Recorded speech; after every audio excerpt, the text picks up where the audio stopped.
Okay, is everybody here? Is everybody here? Then we can just start.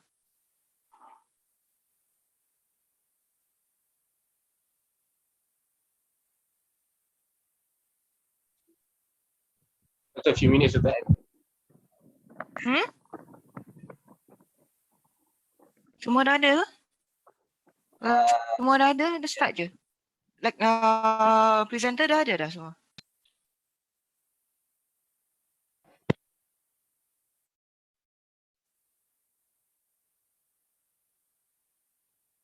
Guys, presenter dah ada ke? Dah, saya dah. Yang lain tak pasti. Presenter semua orang buka ni, semua orang buka kamera. Tengok muka-muka handsome dengan comel ni.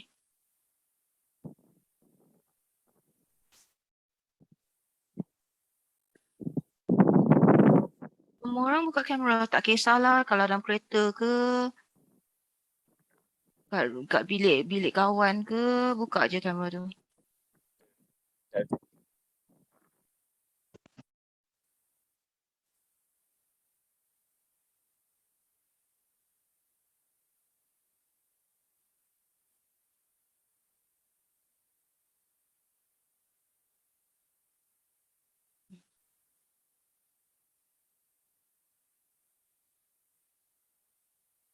Patutnya berapa orang kelas? Kelas patutnya berapa orang? Tak dengar. Berapa? 3-3? Maksud saya ke tak? No. Patutnya 34 lah. Ada orang yang tengah share kamera ke? Tengah share device ke? I'm not sure that I will ask the group leader. Tak payah tanya. Just tengok je. Semua orang buka kamera ni. Tak kisahlah korang kat mana, buka je kamera. As long as you guys are decent, just on your cameras. 4 orang lagi kan? Okay. Presenter, semua dah ada ke? 4 dah ada? Kalau 4 dah ada, start je lah. Dan ada 3 orang lagi.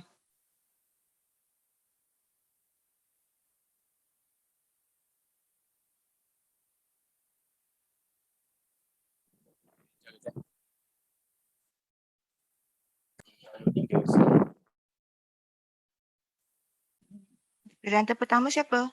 Start je.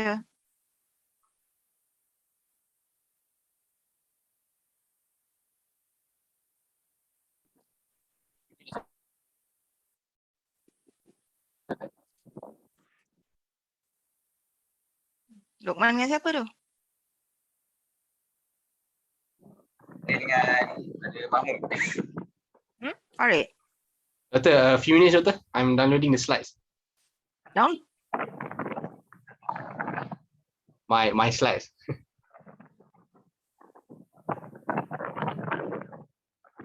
Don't you guys like keep it in a cloud somewhere?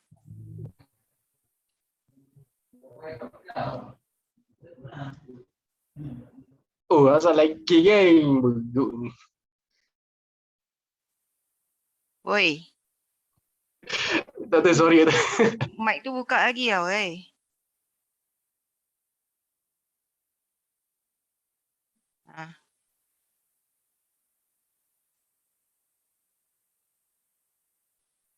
Anytime you guys are ready, just start, okay?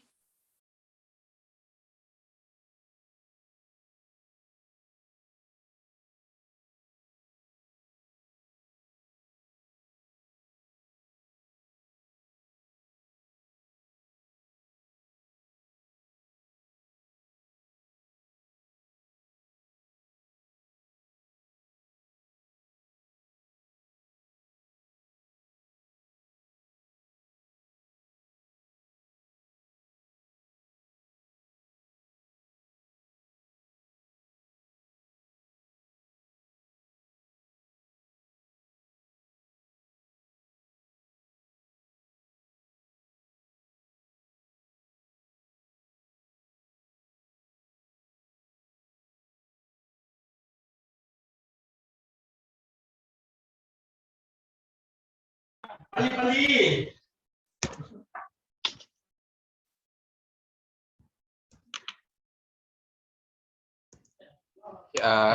warahmatullahi wabarakatuh to everyone, and good afternoon to Dr. Chan.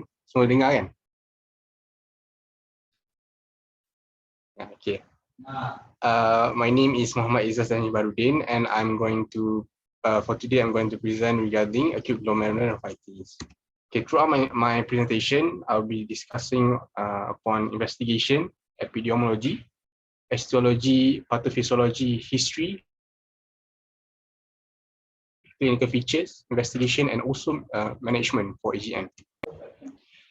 Okay, for introduction for AGN, by definition, AGN is defined as specific set of renal disease which immunological mechanism trigger inflammation and proliferation of the glomerular tissue. So in simple words, we have antigen and antibody complex deposited into the glomeruli, and this antigen antibody complex will trigger an inflammation and also proliferation at the glomerular tissue, and this will cause damage to the tissue itself. So this is the general definition of glomerulonephritis. So, and when we put acute in front of the word glomerulonephritis, it will become an abrupt onset of one of more features of an acute nephrotic syndrome. For example, we have edema, which can present itself as a facial puffiness. Number two, microscopic or macroscopic hematuria. So the term we use to describe a gross hematuria is tea-colored or smoky, or in other books they use Coca-Cola urine. Number three, decreased urine output, or also known as oliguria, hypertension, and also azotemia, which is an elevation of blood urea and serum creatinine level. So for pediatric patient, there's no standardized range for hypertension. So how we define hypertension in a pediatric patient is based on their gender, height, and also their body weight, if I'm not mistaken. So anything above 95 percentile, we consider them as having an hypertension. So brief epidemiology of AGN. AGN account for 90% of renal disease in childhood. Post-infection is commonest cause of acute glomerulonephritis in children, and immunoglobulin IgA nephropathy is the most common chronic AGN or chronic GN. The most common bacterial infection for post-infection is post-streptococcal or streptococcal infection. It is so common that sometimes the word AGN itself is used synonymously with post-streptococcal glomerulonephritis. So in post-streptococcal AGN, it is most commonest occurred in a pediatric patient in the age of 2 to 12 years old. Less than 2 years old is quite rare, and it is more common in boys compared to girls, with a ratio of 2 to 1. And usual symptoms or signs and symptoms develop after 5 to 21 days, or in average 10 days after a strep throat infection or streptococcal pharyngitis infection, or strep skin infection, which occur around 4 to 6 weeks after strep infection. The word we call it as an emphytego. So for the etiologies, we can divide it into infectious cause and also non-infectious cause. For the infectious cause, the most common is bacterial infection, which is due to streptococcal species, group A beta hemolyticus, followed by staphylococcus species and also mycobacteria species. AGN can also caused by a virus infection, for example, herpes viruses, and also hepatitis B viruses. Can also caused by parasite infection, for example, schistosomiasis, and also plasmodium. For non-infectious cause of AGN, we can divide it into primary cause and also multisystemic disease or autoimmune disease. The most common cause of primary renal disease is immunoglobulin A, IgA nephropathy, followed by crescentic glomerulonephritis, or in other words, we call it as a rapidly progressive glomerulonephritis because we have an acute glomerulonephritis, but the progression of the disease is rapidly progressed. And then third, we have membranoproliferative glomerulonephritis. And for autoimmune disease, it can be due to systemic lupus erythematosus and also henoch-choline purpura and also good posture syndrome. Okay, so for brief pathophysiology of AGN, how it manifests itself in the human body. So first we have the antigen of the Streptococcus bacteria itself, and then it combined with antigen in our body, forming an antigen and antibody complexes. This formation will deposit itself in the glomerular basal membrane, and it will activate the complement system or the complement cascade. And then the complement protein itself represent itself in the glomeruli. This will cause a low serum complement protein, and it will cause an immune injury in the glomerular basal membrane. So it can do two things in the glomeruli itself. Firstly, it will cause a damage to the glomerular basal membrane, which eventually it will cause hematuria and proteinuria. And the second one, it will cause an increased cellular proliferation. This will cause a narrowing of the lumen, and then eventually causes glomerular flow rate to be decreased. And afterward, it will cause low GFR. Low GFR will cause oliguria, and then that will cause increased retention of water and sodium, and also distal sodium reabsorption. So when fluid cannot be excreted from our body, it will cause increased blood pressure, and then eventually edema and hypertension. So very simple pathophysiology. So for history taking, just as I said earlier, it's more common in boys compared to girls, and most frequently occurred in pediatric patient age of 2 to 12 years old. Usual complaint for AGN is periorbital puffiness or facial swelling. Other than that, we have the patient can also complain of urine output either due to hematuria or oliguria. So how do we assess the patient urine oliguria? We can ask regarding the amount and also the frequency. We can also ask about the pattern of the frequency of the patient urine itself. Is it lesser than common? Is it more than common, etc. So for AGN, the most important history that we need to assess is past medical history, because the most common cause is a streptococcal infection, Strep pyogenes group A beta hemolyticus. It can present itself, streptococcal infection, by two ways, either by pharyngitis, a strep throat infection, or a skin infection, impetigo, with evidence of honey crust lesion. Then for systemic review, the importance thing that we need to assess is in systemic review is that we need to exclude other causes that can lead to AGN itself. For example, other common causes is autoimmune disease. So when we suspect the patient to have AGN that is caused by SLE, so the patient can also present with arthralgia and also butterfly rash. If the patient, the AGN is caused by henoch-choline purpura, it can present itself as also with nausea, vomiting, abdominal pain, and purpura.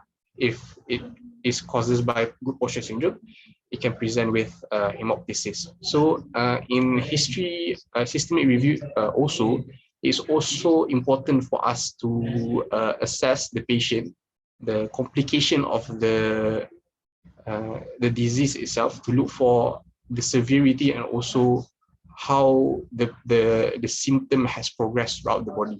So I will explain the complication later. So further history taking, you can also ask regarding the antenatal and perinatal history.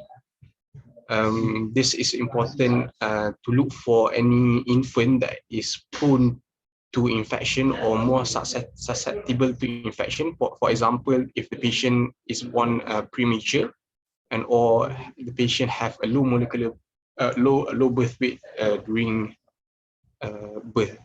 Other than that, we can also ask immunization history. This is important to exclude any other causes of infection. So for immunization history, it's important for the patient to have completed immunization up to his or her age, according to the Ministry of Health and Health recommendation. And then dietary history, look for if the patient have loss of appetite. And for family history, to look for history of autoimmune disease or renal failure. So this is some of the example. So on the upper left side, we have a picture of a streptococcal pharyngitis infection. And on the upper right side, we have impetigo with evidence of the honey cross lesion. And on the lower left side, we have a Hanox choline purpura. You can see that there's a rashes at the low periphery of the patient. And lastly, on the lower right side, we have SLE with the evidence of butterfly rash. So important clinical features for AGN. The cardinal sign of AGN, just as I said earlier, hematuria, proteinuria, hypertension, edema, oliguria, and also renal insufficiency. And for general sign, we have hypertension, papilledema, and skin lesion. So as you can see on the picture below, this is an example of hematuria in patient that is having AGN. I think you can see that the tea color urine or Coca-Cola colored urine. And on the right side is an RBC cast, which due to a microscopic presentation of hematuria. On the right side, we can see the patient is having edema, periorbital puffiness. And on the furthest right, we have the skin lesion. Then the complication of AGN. In history taking, is also important for us to assess the complication of AGN. So the first complication that the AGN can cause is in the central nervous system, which it can cause hypertensive encephalopathy. First or early presentation is restlessness, drowsy, and also headache. We can ask the patient in systemic review. The patient having a headache, drowsiness, or breathless. Late presentation is visual disturbance, vomiting, nausea, seizure, and also coma. In complication in a respiratory system, what we are worrying of is a pulmonary edema due to fluid buildup. This can present itself as a shortness of breath. And number third, the complication can present itself in the renal system. For example, nephrotic syndrome, rapidly progressive glomerulonephritis, irreversible renal failure. And since we cannot excrete any fluid, there's also less urea that we are excreting. So the patient can come with nausea, vomiting, hypersomnolence, and altered mental status. And lastly, hyperglycemia, which is defined as value more than 5.5 millimole per liter. If the patient have hyperkalemia, the patient can present itself with cosmal breathing due to metabolic acidosis, and also cardiac arrest due to cardiac arrhythmia. So the most important investigation that we need to do if we suspect the patient is having an AGN is urinalysis and culture. So most patient have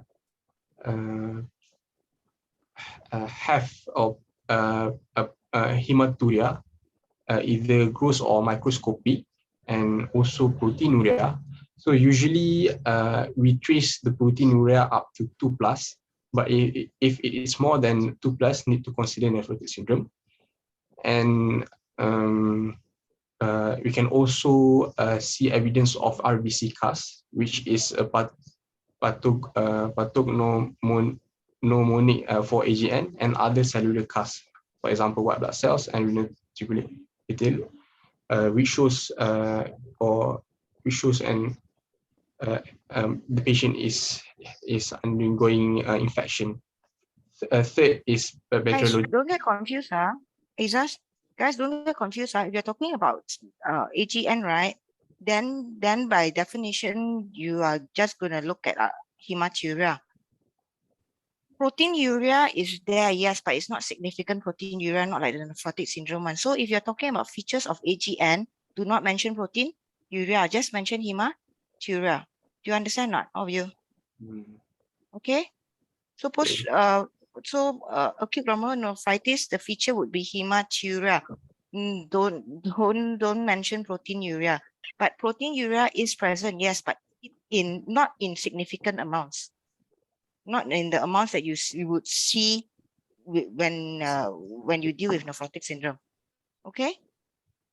Okay, thank you, Doctor. So second investigation that we would like to send is bacteriological and also serological evidence, because the most common cause of AGN is strep. And we look for a raised antibody to streptolysin O titer, which is usually more than 200. Second, increase in anti-DNase B if available. It is a better serological marker for of proceeding streptococcal skin infection. And lastly, we can send for a throat swab or skin swab. Third investigation, we will look for a blood biochemistry. Firstly, we send for full blood count to look for any raise in white blood cell to look for evidence of infection, and then we look for electrolyte imbalance by doing a renal profile. Third, we look for the complement level. C3 level is low at onset of symptom and normalized by 6 weeks. C4 level is usually within normal limits in post-streptococcal acute glomerulonephritis. And lastly, we do immunological markers. And to look for SLE, we send anti-nuclear and double-stranded DNA antibody. And to look for good post-strindum, we send anti-neutrophil cytoplasmic antibody. So how do we manage patient with AGN? So it is divided into a general management and also specific management. For general management, we will have a strict monitoring patient with AGN. We will limit the patient fluid intake, urine output, daily weight, and also blood pressure. And then we give the patient antibiotic. The first line of antibiotic, we give them penicillin. Usually we give them for about 10 days. To eliminate beta hemolytic streptococcal infection. And if the patient is contraindicated for penicillin, we give them erythromycin. And number third, we limit the fluid restriction for the patient. This is due to control the anemia,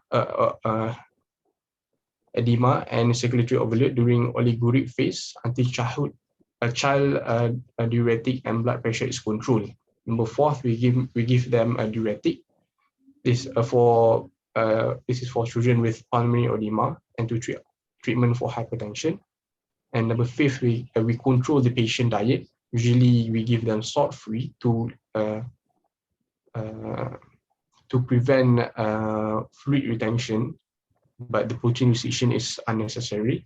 And number six, we look for hypertension and also a complication of AGN, for example, hypertensive encephalopathy, pulmonary edema, and acute renal failure. Then for specific management for AGN, firstly we have hypertension. So to treat hypertension, we give them antihypertensive agent, for example, nifedipine, furosemide, captopril, metoprolol.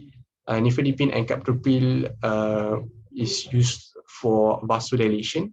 Furosemide is a diuretics, and metoprolol is a beta blocker to reduce heart contractility and also cardiac output. Then to manage pulmonary edema, we encourage the patient to sit up and also help the patient by giving an oxygen supplementation. And then IV diuretics, for example, furosemide, limit the fluid restriction, and last option we use dialysis if no response to diuretics. And last complication to manage patient having AGN is acute kidney injury. Usually we install peritoneal dialysis or hemodialysis to the patient. So I think that's it for my presentation. So is there any question?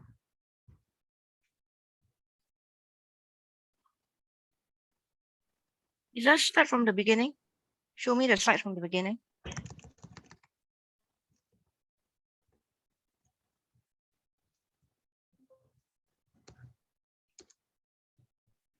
Fine. Next. Next.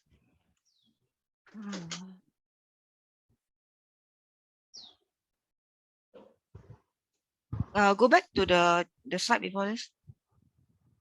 Now, so acute glomerulonephritis, so nephritic syndrome, right? So it's basically edema, hematuria, oliguria, associated with hypertension and also exothermia. That means there's increased urea. That's all you need to remember. Okay, the feature of AGN would be hematuria. Like I said, do not mention proteinuria. But if people ask you, is there proteinuria in AGN? Your answer would be yes, but minimal amounts. Understand not? Okay, Izaz? Okay. Next. Basically, what I'm saying is that if somebody asks you the features of AGN, the first thing that shouldn't come out of your mouth is proteinuria. Okay, the first thing that should come out would be hematuria. Okay. In children, usually the ones that you see in the ward are post-strap GN. Okay, they tend to be older kids. They tend to be boys. Why? Because boys tend to play in the fields and get all dirty and give themselves streptococcus skin infections, isn't it? Right. That's part of it, lah. Next.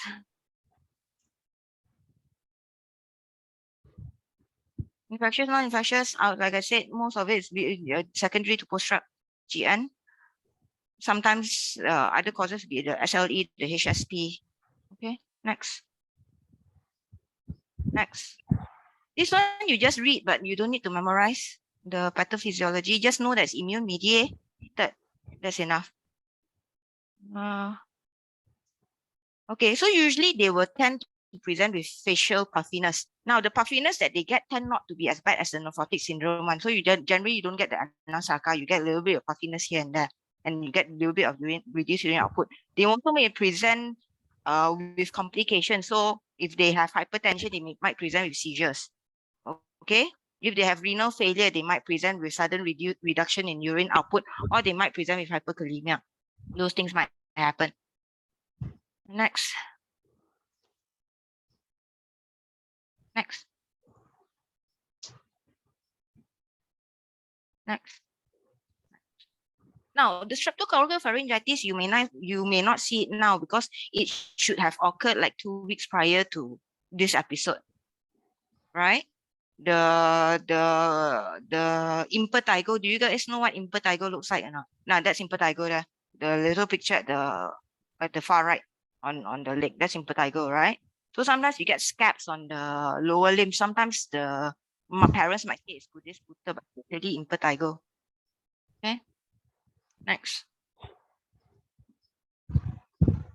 Now the picture of the boy with edema there, that is more likely to be a boy with nephrotic syndrome. Just now that picture, sorry.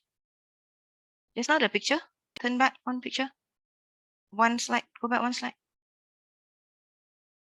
Now, the picture of the boy there, that is more likely to be a kid with nephrotic syndrome, right? Usually, they don't tend to be so edematous, the ones with nephritic, right? But doesn't mean they cannot be this edematous lah.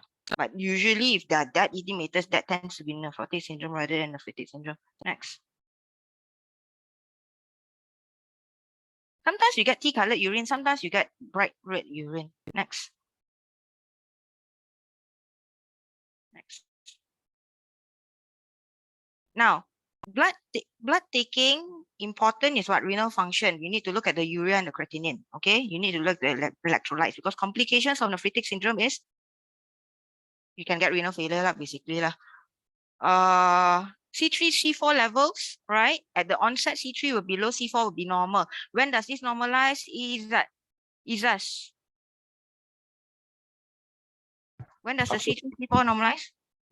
After 6 weeks. So what you supposed to be doing? So when you see this patient in the clinic, after 6 weeks, you're supposed to repeat your blood investigations. If your C3 and C4 doesn't normalize, what does that mean, Izas?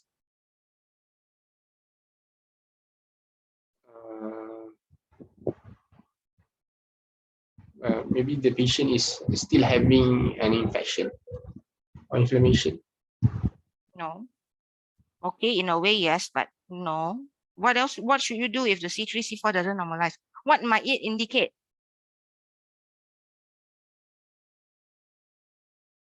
What are the secondary causes of AGN? You have it in your slide right just now. What are the secondary causes of AGN? Autoimmune disease. Yes. So after 6 weeks, if the complement levels do not normalize, then you need to investigate for autoimmune conditions such as SLE.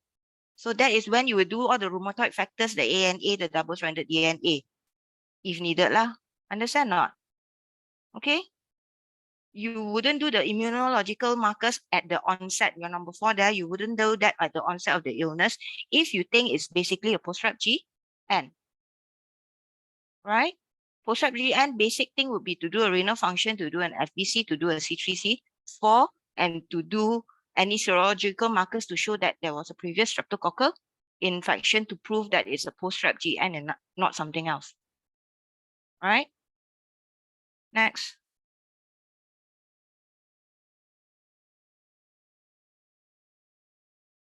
Now, post-rep GN is mainly symptom supportive. Your treatment is mainly supportive. Izas, what happens? What usually happens with post-rep GN?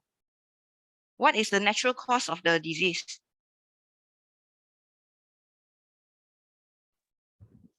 How long will they take to become normal? What will happen? You mentioned here and there bits and pieces. Yeah, the symptom present itself after an average 10 days. Usually what happens is that most of the symptoms will resolve by 2 to 3 weeks. Okay. The thing is, while waiting for the symptoms to resolve, you need to support, right? So if the child develops hypertension, the child will need antihypertensives.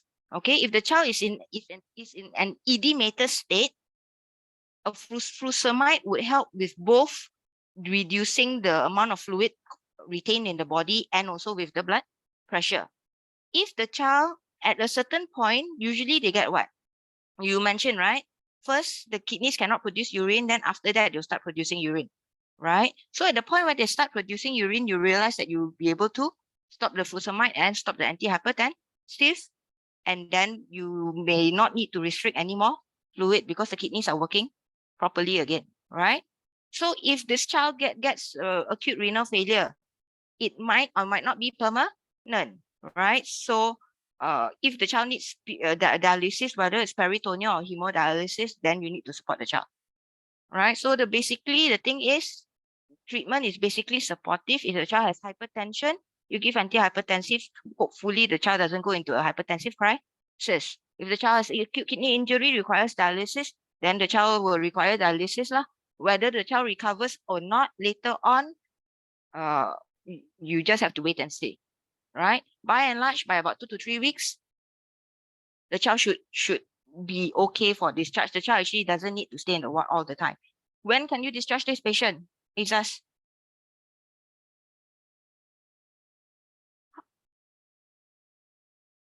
When can you discharge the patient? After the patient is stable, What do you mean by stable? we give them hypertensive agent, the blood pressure is Sorry? stable. Can you say again? Can you repeat yourself? When the fluid build up in the patient have stabilized and the BP has also stabilized. What do you mean BP has stabilized? By giving The patient can be discharged when the patient is normotensive without any use of antihypertension and medication, right? Off antihypertensive medication, BP is still normal. There's normotensive without antihypertension when the child no longer has gross hematuria, meaning if the child pees, when you look at the urine, it doesn't look like there's hematuria. Okay? The child will continue to have microscopic hematuria until when? Is that you're the presenter? Until when? Microscopic hematuria. MI, microscopic. if I'm not mistaken, it can be up to 1 year. Up to 2 years. Okay, microscopic. As long as it's not gross hematuria, it's only microscopic hematuria seen on the urine FEME without any proteinuria, it's still acceptable up to 2 years post AGN. Understand not?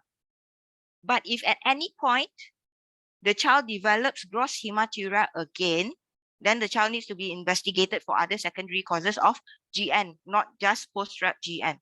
Understand not? So there's 3 criteria. 1, renal function improving. Okay, that means if you trend the renal function, the creatinine from 140 coming down to 120, coming down to 100, okay, the child can be discharged. Okay, normal renal function in about 8 to 9-year-olds, about 60. Okay, if the child is normotensive without any use of medication, okay, if the child doesn't have any more gross hematuria, then the child can be discharged and then monitored in the clinic. Okay, usually what happens is that you see roughly about 2 weeks of illness. You repeat the urine FME, look at it grossly, repeat the renal function, make sure the renal function is normal, check the blood pressure, make sure the blood pressure is normal in the clinic.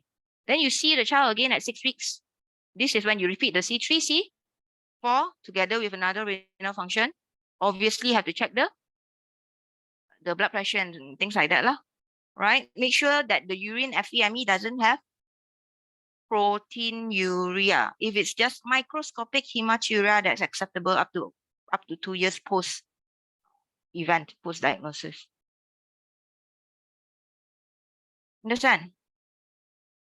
Now, when you do a physical examination on a child with GN, make sure you do a fundoscopy because you need to look for evidence of papillary edema. Okay, blood pressure, make sure you know how to do it manually because oftentimes if it's too high, the Dynamap machine is not accurate, right? How you take blood pressure in a child is the same way you take a blood pressure in an adult. Just make sure your cuff size is correct. You guys need to practice in the ward. Generally speaking, if the child is around 10 to 11 years old, normal blood pressure, hypertensive, blood pressure which is about hypertensive levels would be about 110/70, generally speaking, right? But there is a chart which follows gender, age, and also height. You go to the ward and you look for the chart and look and see. If there isn't a chart in the ward, then you can just Google it out. Okay, but generally speaking, 110/70 for 8, 9, 10-year-old child, that is already hypertension. Any questions? No questions for the next one. Doctor, I have a question. Who's this? Sorry. Muhammad Fakhruddin. Okay. Okay, doctor. Why actually there is no proteinuria in AGN? No, Compared to nephrotic. Nephrotic is cause proteinuria, right? Yes. What is different between these two, doctor? Nephrotic and nephrotic. What is the Yeah. pathophysiology? Because They are two. There are two different conditions, like for Crudin. You don't conflate the two different conditions. Both of them involve inflammation process, right? Sorry, I cannot hear you. Both of them, both of these two syndrome involve apa? Inflammation process, right? Crudin, you're not clear lah. Crudin, you're not clear. You're breaking up. Because You're breaking up. Can you hear that? Not really. Is that Am I breaking up or are you breaking up?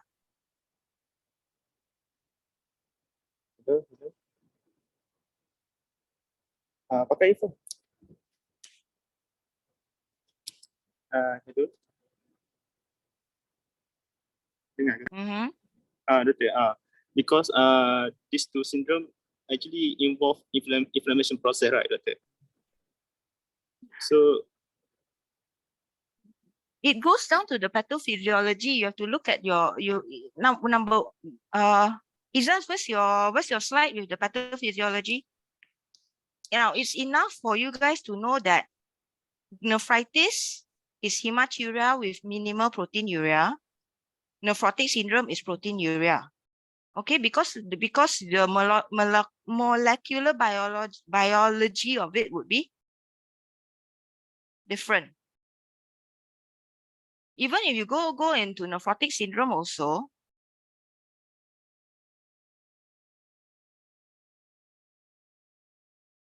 if you go to the pathophysiology of nephrotic syndrome, you see that the pathophysiology is different. Okay, just look at this first. You memorize this. You look at this first. Okay. Now, after this, as a nephrotic syndrome, right? After this, you look at the pathophysiology of nephrotic syndrome. Don't conflate the two things. Just because both of them involve the kidneys doesn't mean that the kidneys will respond the same way. Okay, because this is immune mediated, where there are antibody complexes which are deposited within the glomerulus. Nephrotic syndrome is basically leakage.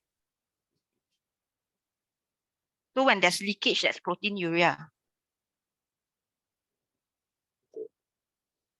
thank you, Doctor. This is not leakage. If you look at it, it's not leakage, isn't it? If you read from A, no. If you read from it, your pathophysiology is not leakage, right? It's deposition of the antigen antibody complex. So what happens is that, with layman terms, is that the kidney become blocked, right? So what happens is that the kidneys become blocked, right? So it cannot function as well. It cannot filtrate water. It retains water. Okay. With nephrotic syndrome, what happens is that instead of being blocked, the kidneys leak. So what leaks out is proteinuria. It's protein. So that's why you get proteinuria. Faham tak, Fakhruddin? Faham, Doctor. The pathophysiology is different. One is the kidneys are blocked. They're stuck like that, right? So what comes out is hematuria, but minimal proteinuria. Okay. Nephrotic syndrome, what happens is that there's leakage. So proteinuria is the one that leaks out. Okay, thank you. Faham tak? It's like okay, if you got a penapis, right? In nephritic syndrome, basically your penapis T2 banyak sangat tersumbat. Okay? But in nephritic syndrome, but in nephrotic syndrome, you guna penapis yang lubang dia besar sangat. Jadi protein semua bergerak keluar. So the edema in nephrotic syndrome is because the fluid goes out of the third space. Understand not? The edema in nephritic AGN is because all the fluid is being retained because it doesn't come out. Faham tak? Jelas tak Fakhruddin? Jelas Doktor. Okay. Thank you Doktor.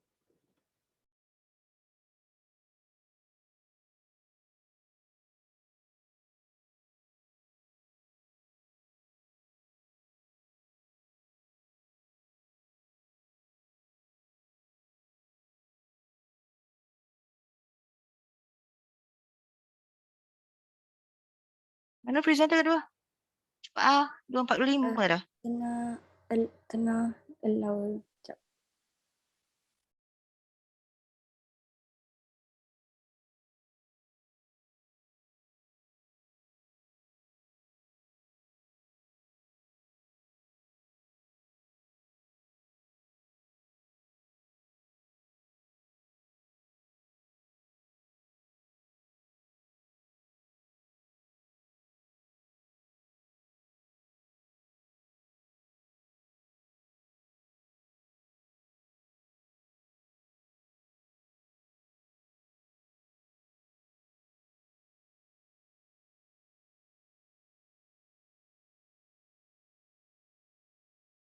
Kejap Doktor tengah allow access.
Okay. Hello, Assalamualaikum. Can you hear me?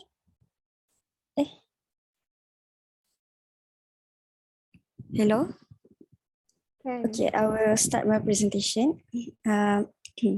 Assalamualaikum and good evening. My name is Wana Atra binti Wan Ahmad Fairuz and I'll be presenting about nephrotic syndrome.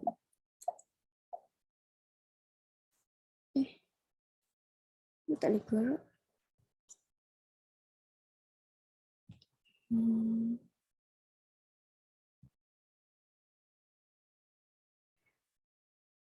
Sekejap.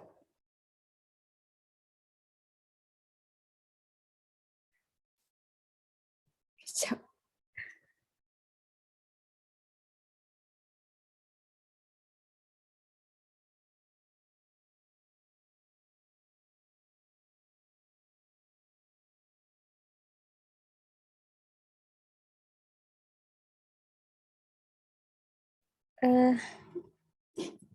Kejap, tak boleh nak gerakkan. Atira, you want to use my copy or not? This is the latest copy. Kejap.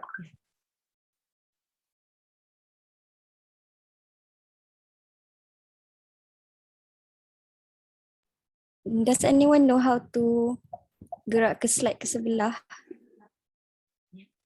I can't You tekan. dah tekan present ke? I can present but I cannot gerakkan. Why don't you just close the thing and open again and see what happens? Okay.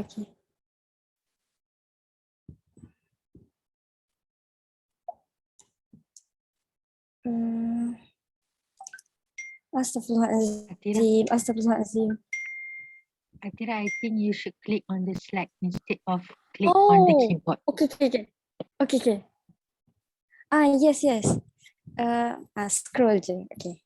Thank you. Okay. And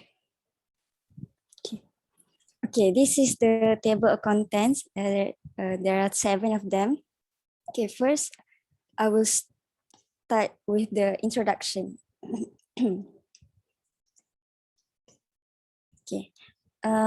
Nephrotic syndrome is a massive proteinuria defined by edema, hypoalbuminemia, proteinuria, and hypercholesterolemia.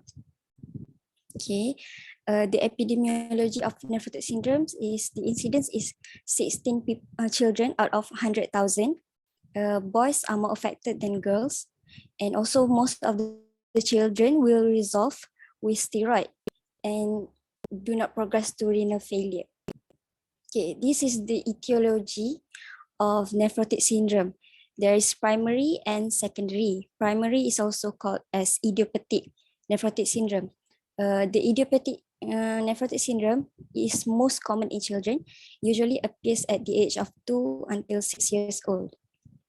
Okay, for Okay, so example, this is the reason why in children with children who get when we diagnose nephrotic syndrome in children, we don't immediately ask for renal biopsy. For adults, they do, right? If they are diagnosed with nephrotic syndrome, a renal biopsy is requested, right? Because in adults, most usually the causes of nephrotic syndrome are secondary, right? But in children, more than 90%, about 90% is minimal change, right? So that's why renal biopsy is not required during diagnosis of nephrotic syndrome. Only later on when you get problems, then only you realize that there are indications to renal biopsy. Okay, continue. okay, for example, is minimal change disease. This is the most common. And then focal segmental glomerulosclerosis when there is sclerosis or scarring in the kidney. And also next is membranoproliferative glomerulonephritis is when there is abnormal immune response to the kidney, and also C3 glomerulopathy when there is C3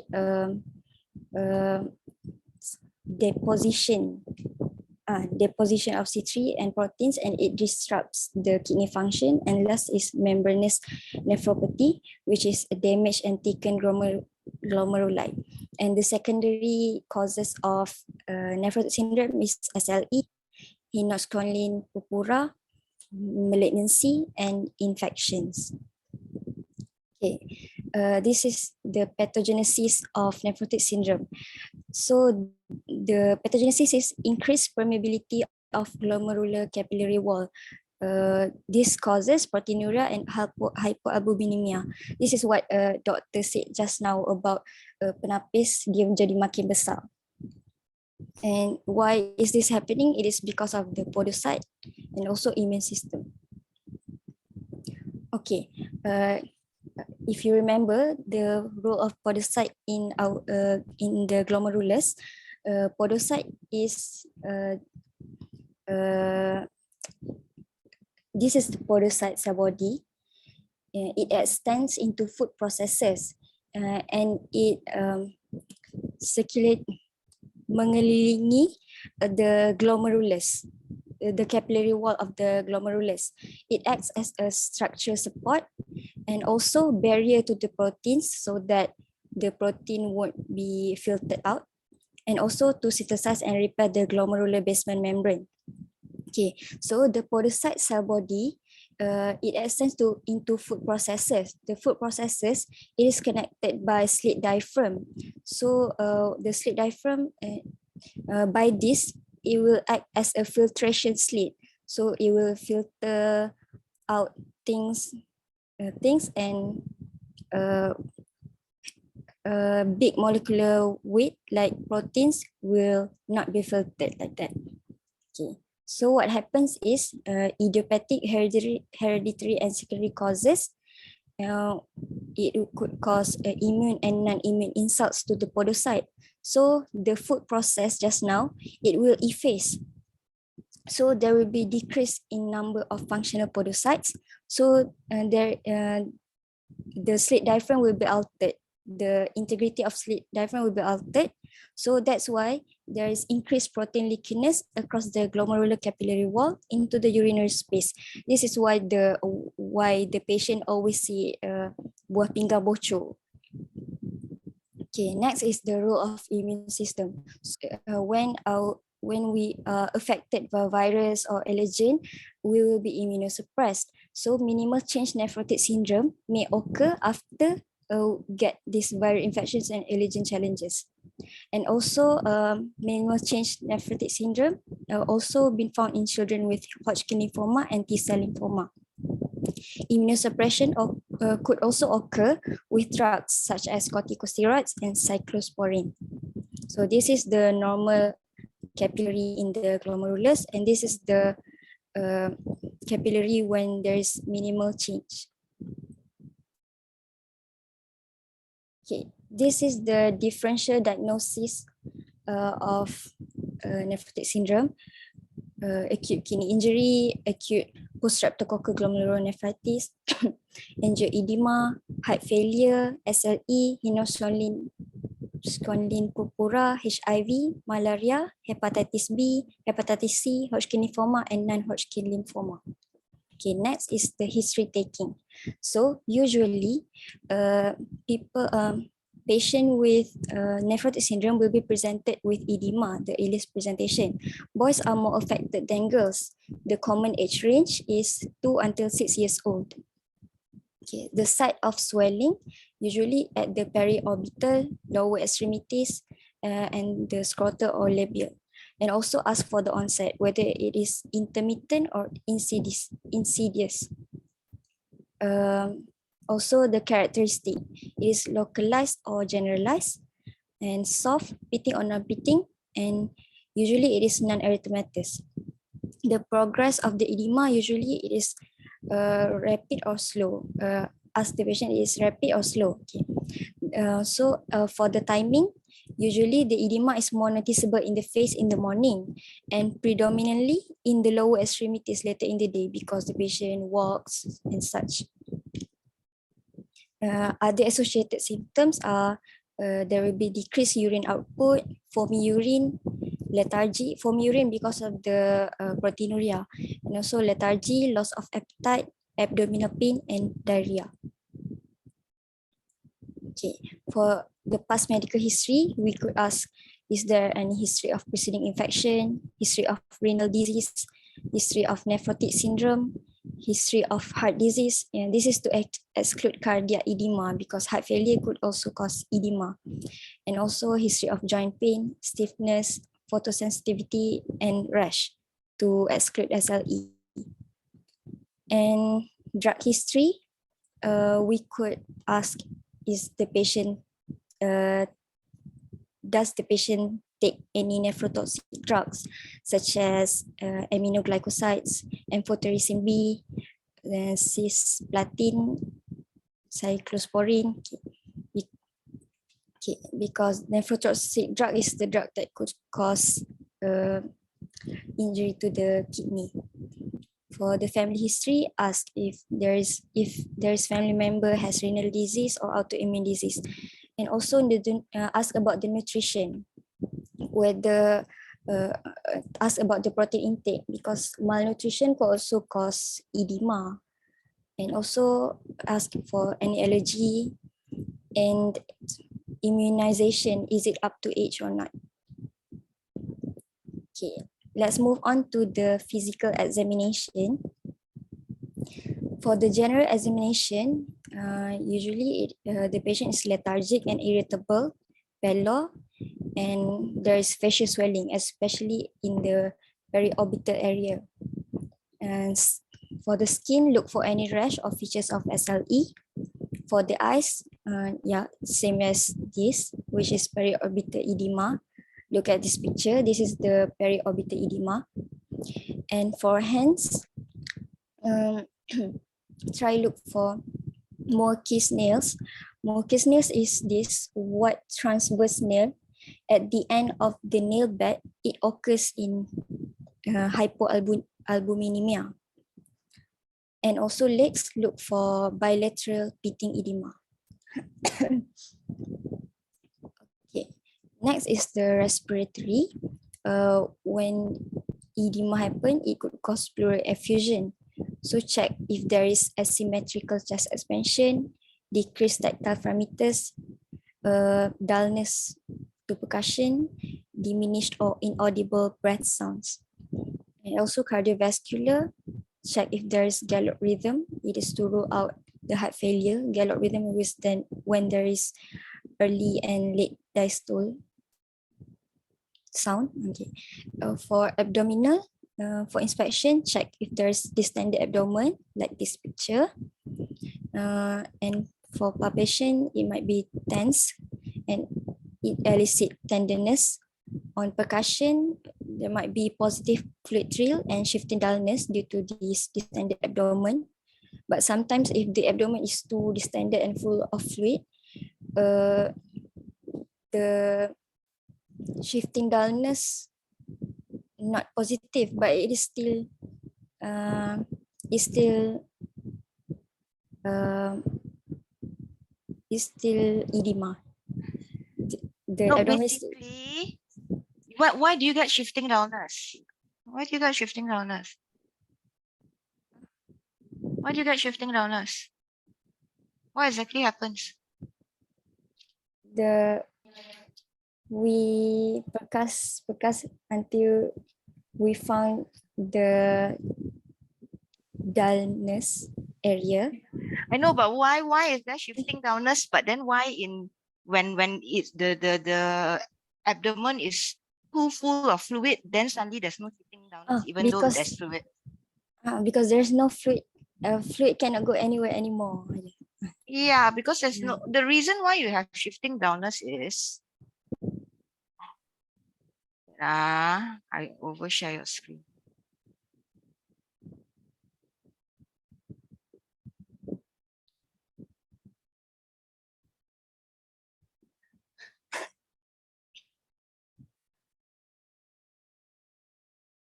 Okay. Sideways of a person. Okay, kepala kat sini. Kaki kat sini kan. Okay. Okay. Ascites. Boing. Okay. So shift when you have fluid in the abdomen, there's an air fluid level. This is the air. This is the fluid. Right? When you do shifting downwards from here, you percuss down. So from resonant, you become dull when you reach the fluid, right? So when you ask the patient to turn to the side,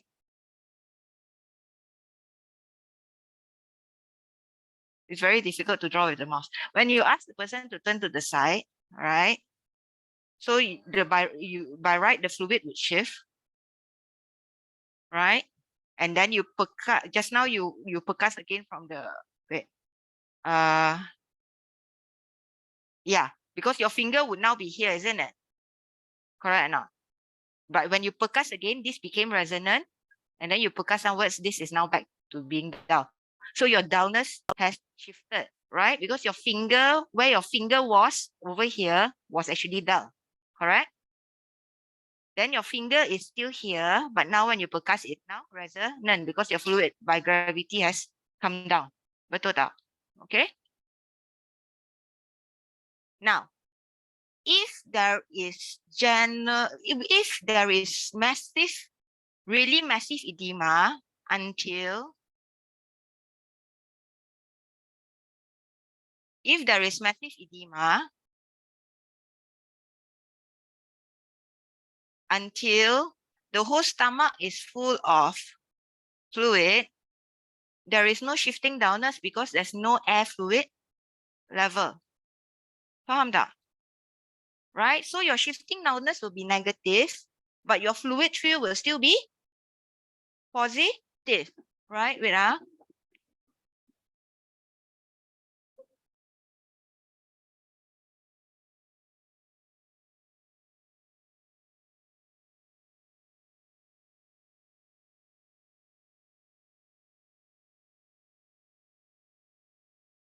Okay.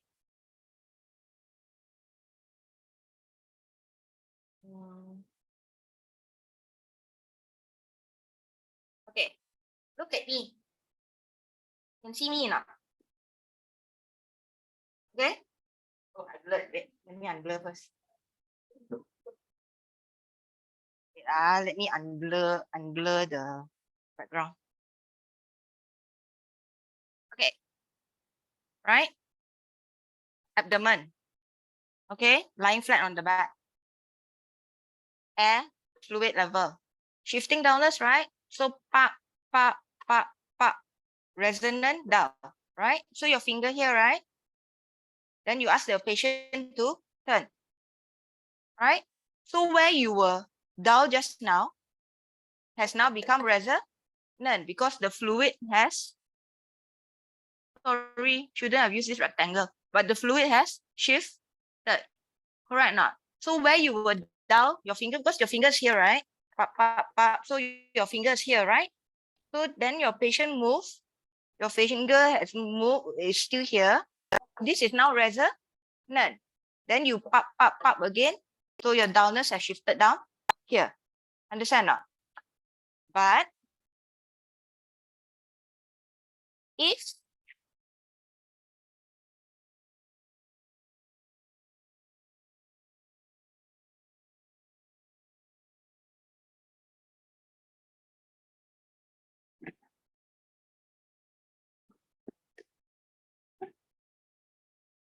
if your patient has very gross edema, the whole stomach is filled up like that, there's no air fluid differentiation for you to be resonant and then dull, isn't it? That's why your shifting downwards will be negative, but your fluid trail will still be positive. Understand now? Okay? Okay. Understand. Become science class pula. Okay. I'm sorry for Okay. my lack of ability to explain just now. Never mind. Just continue. Same thing with just now, fakul thingy, the penapis thingy, you guys understand, right? You know the difference between AGN and nephrotic now, isn't it? Right? The pathophysiology lah, basically. So AGN would be a penapis too full of tea leaves. Nephrotic would be a penapis which is too big. Right? So anyway, continue. Okay, let's continue.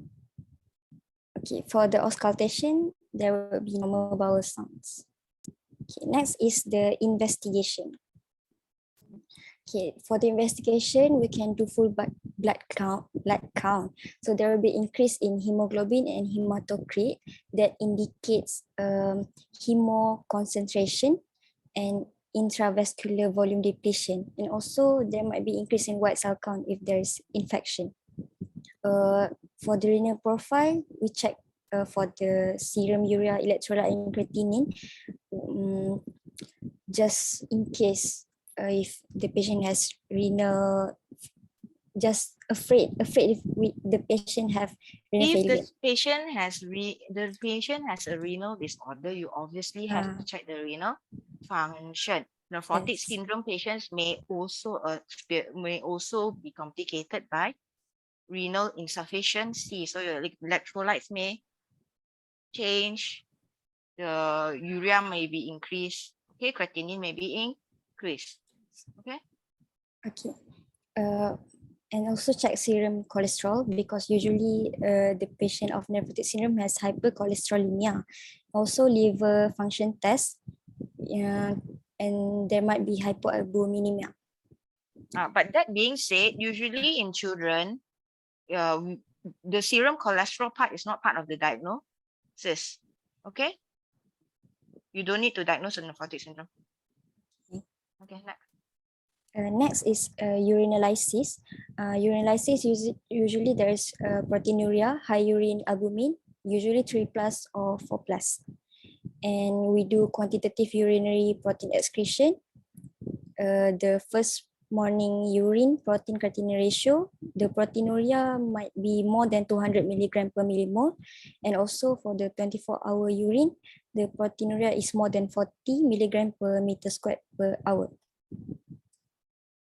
Other investigations we can do is to exclude the other diseases such as anti-double-stranded DNA to exclude SLE, serum complement levels for the autoimmune disease, and also ASOT titer to exclude post-streptococcal glomerulonephritis.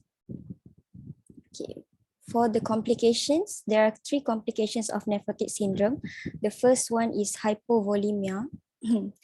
Hypovolemia occurs when the because of the hypoalbuminemia. Because hypoalbuminemia, it will decrease the plasma oncotic pressure, resulting in a loss of plasma water from the into the interstitial space.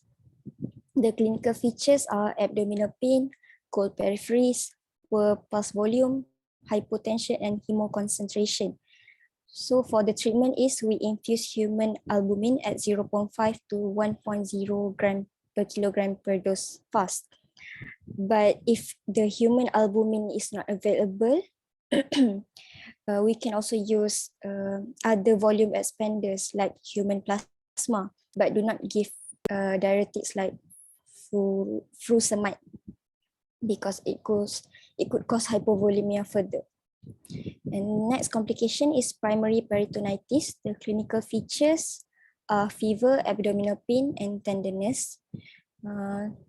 For investigation, we could do blood culture and peritoneal fluid culture, but this is not usually done. For the treatment, we could give antibiotics, parenteral penicillin, and third generation cephalosporin.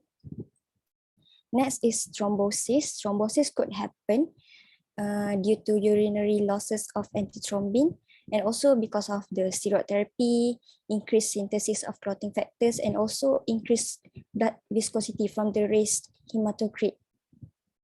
Okay. Basically, when you have thrombosis, basically when you have go back a few slides first. Complications, go back. Okay. Now, complications, these patients with nephrotic syndrome can also present with complications. So one of them would be abdominal pain. So when they present with abdominal pain, it might be due to peritonitis, or it might be due to mesenteric insufficiency, right? Which is part of thrombosis lah. Where you have thrombosis between the mesenteric vessels, right? So the patient might get abdominal pain. Also, if the child is hypovolemic, one of the symptoms is also abdominal pain. Okay. So with patients with nephrotic syndrome, very, very important when you do a physical examination, you need to touch the patient, feel for the pulses, make sure the patient is warm, pulses are good, volume with warm peripheries and capillary refill is immediate. Okay, next one, hypovolemia. You see both of them is abdominal pain. Peritonitis, what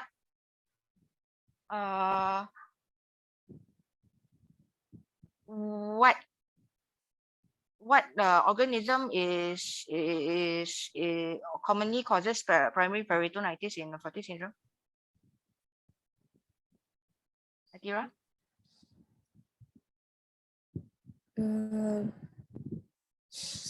You give penicillin, right? So what do you think? Strep. Yeah, so pneumococcus. Okay, strep pneumoniae. Right. Next. So thrombosis. So the thrombosis is basically blood will be very easily clotted, right? So sometimes it can present with stroke-like symptoms. Sometimes they can present with seizures if the thrombosis occurs in the brain. Okay. Okay. Next. Continue. Okay. The last one is management. Okay. For the general management, the management is only for idiopathic nephrotic syndrome. So the secondary nephrotic syndrome will follow the management of the primary condition.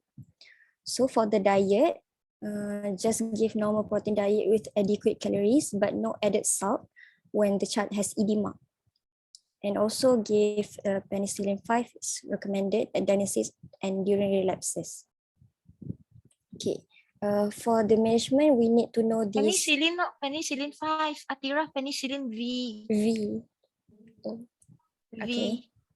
I'm sorry, Penicillin V. Do at diagnosis and during relapses. During relapses, why? Why do you give it during relapses? What happens when they are during relapse? A lot of them are edematous. So what are you trying to prevent? They are edematous because of, yeah, right? So during relapses, make sure you give penicillin B. So it's a SB. It's not SB. It's a peritonitis. It's a prophylaxis for peritonitis. Okay, next. Okay, for the management, we must know these definitions first. So remission is urine dipstick is traced or nil for 2 consecutive days within 28 days of terkena penyakit tu. Okay. The next is relapse. Relapse is No. Within 28 days of starting treatment, not terkena penyakit. oh, I'm sorry. I salah faham. Okay. Within 28 days of the treatment, I'm sorry. For the relapse is urine albumin excretion more than 40 milligram per meter squared per hour, or urine dipstick of 2+ or more for 3 consecutive days. For the frequent relapser is more than 2 relapses within 6 months, or more than 4 relapses within any 12 months period. And also we must know this steroid sensitive nephrotic syndrome and steroid resistant nephrotic syndrome. Steroid sensitive nephrotic syndrome is more than 2 consecutive relapses occur during steroid taper or within 14 days of the cessation of steroids. And steroid resistant nephrotic syndrome is failure to achieve response to an initial 4 weeks treatment with prednisolone 60 mg per meter squared per day. Okay, so this is the management.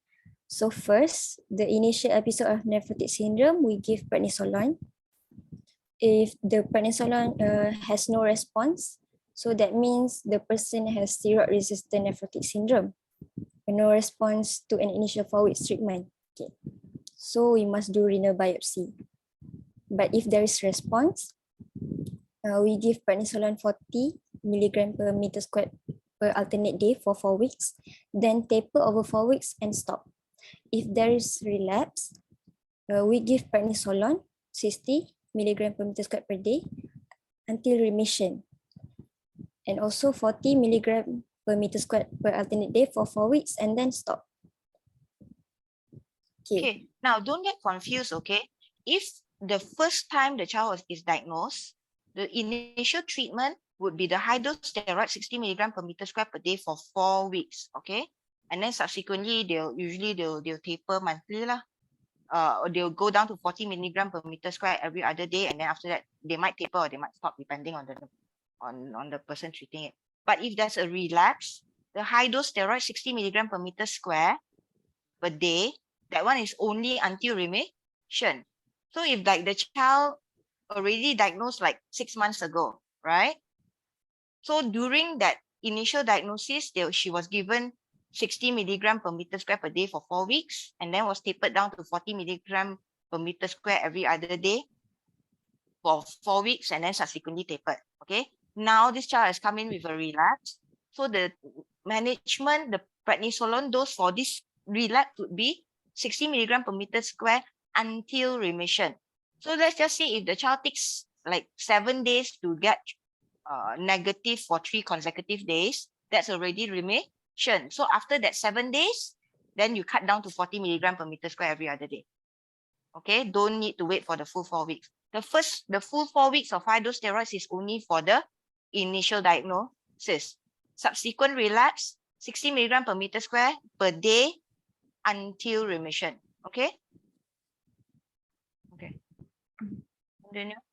Okay, all right. And then if there's frequent relapses, reinduce like this, like two, but then taper and keep low dose alternate day, and keep low dose alternate day prednisolone 0.1 until 0.5 milligram per kilogram per dose for 6 months.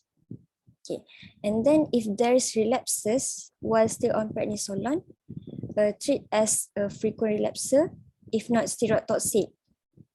But if the patient has steroid toxicity, can consider cyclophosphamide, oral cyclophosphamide, which is 2 until 3 milligram per kilogram per day for 8 until 12 weeks. But if there's relapses post cyclophosphamide, do like 2 and 3 if not serotoxic. But if serotoxic, you can refer pediatric nephrologist.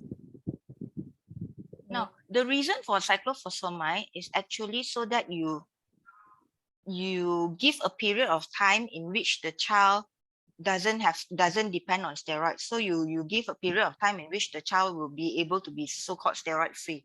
So the child won't get all the complications caused by steroids won't worsen, right? Because you know, high dose steroids, they'll get a lot of things, right? They get Cushing's, the growth will be stunted, right? Glaucoma. So the cyclophosphamide is a steroid sparing agent. If you give it to 10 patients, 8 of them will respond, right? So with those 8 of people might be relapse free for roughly 1 to 2 years. So within those 1 or 2 years, they won't be on steroids. They'll be able to grow, right? Then they won't get so bad. They will be able to recover a bit from their steroid toxicity, right? But after 1 to 2 years, they might still relapse and get nephrotic syndrome again. Okay. Generally speaking, non-complicated nephrotic syndrome, but as they grow older, they'll grow out of it. So by the time they reach their teens, usually most of the time, they will stop having relapses. Okay. You follow them up until they're roughly about 2 years relapse free. Understand or not?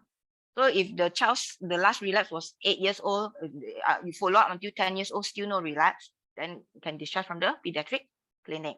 The thing is, the patients that get admitted are the patients that have complications, right? Or are the complicated ones. That's why you see a disproportionate amount of patients who are on cyclophosphamide lah, develop renal failure lah, have FSGS lah, required renal biopsy lah. Understand or not? But those are actually the complicated ones that you see in the ward. Most of the time, nephrotic syndrome can be managed as an outpatient. Okay, that is why parents need to be educated, and all patients with nephrotic syndrome have a little book. So if you clerk a patient with a nephrotic syndrome, make sure you ask for their book for their home urine monitoring, right? Because they are supposed to monitor by themselves at home every morning, check the urine protein, right? If it's 2+ for 3 consecutive days, they should know to call the pediatric clinic or wherever clinic they're following up and see the doctor as an outpatient, right?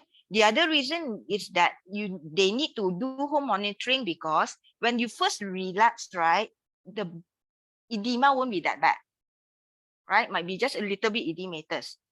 You don't want them to miss their relapse and come in very, very edematous. That is when you get all the complications. You want to catch their relapse before they get the higher risk of getting the complications. So that's why it's very important. That's why it's very important to educate the parents. And every time you clerk a patient with nephrotic syndrome, you must ask to look at their books. So usually what happens is this. Atira, did you mention the home monitoring? Yes or no? Yes, I mentioned. The next slide. Okay, let me see the next slide. Okay. So the next slide is role of home monitoring. So we must consult the patient and parents for the high probability of relapse. And also there is home urine albumin monitoring. It is once daily dipstick testing of the first morning urine specimen, and consult doctor if the albuminuria is more than 2+ for 3 consecutive days or for 3 out of 7 days. And also consult the doctor should he or she becomes edematous regardless of the urine dipstick result. And also children on systemic corticosteroids or immunosuppressants should be cautioned about contact with chickenpox and measles.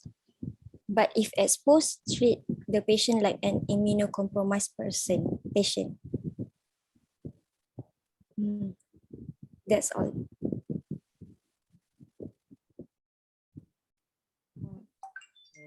Now, that's all. Yes. Last one? Any else? Okay. Now, the home monitoring thing, usually it will look like this.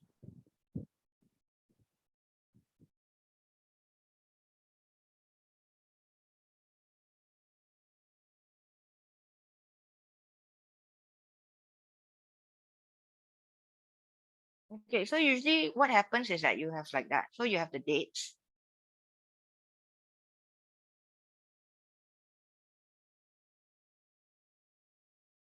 So you have the date, and then basically you have like you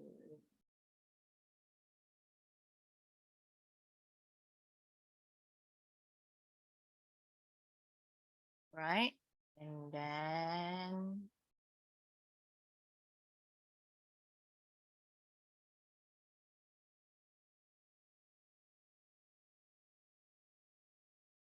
okay, and then you get this thing would be something like comments or something like that.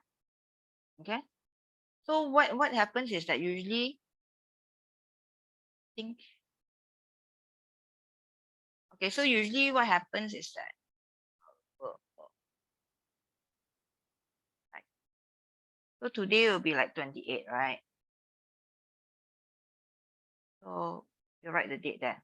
So urine, they check negative, lah. So comment, if nothing to say, nothing to say. All right. Let's the next day, like 29. Sorry lah, using the mouse very difficult. Okay. So if urine is like 1+ already, comment. Mungkin sometimes if they like they are not well, right? If they are not well, sometimes you get a little bit of breakthrough. Okay. Sometimes you get a breakthrough. And sometimes they get like that. Like that. Now, if you get something like this, it's not good also. Go and see the doctor. Go and make an appointment to see the doctor. Okay. If you get this,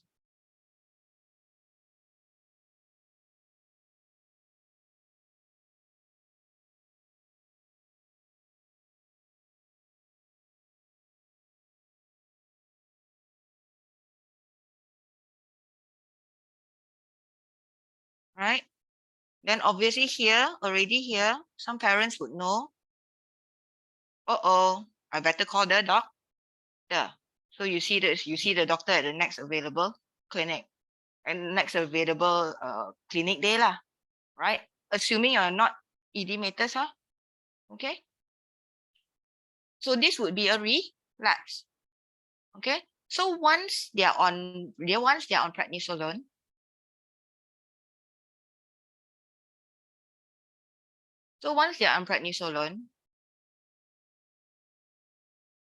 oh yeah, here one more would be like but okay. One prednisolone tablet is usually 5 milligrams. Okay, so a lot of times they'll just write how many biji lah, 12 biji ke, 10 biji ke, 8 biji ke, 6 biji. Okay, so you have to say lah whether you prednisolone. Usually they write prednisolone. Okay. So if just say they ate like that.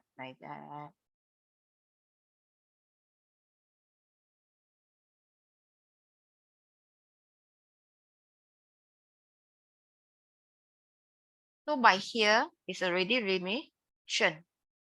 Okay, so this would be 12, 12, 12, 12, 12, 12.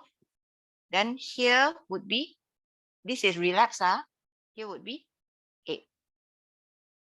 Right? So this is how you track, this is how they would write in their book.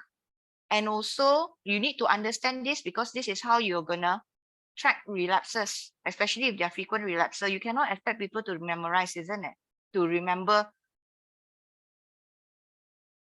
how frequent their relapses were.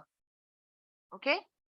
So some more, if you want to see whether they are frequent relapses or not, some more frequent relapses 2 within 6 months or 4 within 12 months. So you need to go back and see how many times they have relapsed within 1 year. right? So this book is very useful. So every time you have a nephrotic patient with nephrotic syndrome, make sure you educate the parents and the patient if they're old enough. Every time they come for appointment, make sure that you take a look at the book. And also usually, last time the nephrologists used to train me to, the doctors used to write in this book also lah. You write the date, you write the weight, right? Weight. So basically, if you have the weight there, that will be your dry weight lah, right? Because when they come in very edematous, sometimes you don't know how many kilos of water has been put on, right? So usually what happens is that you write things like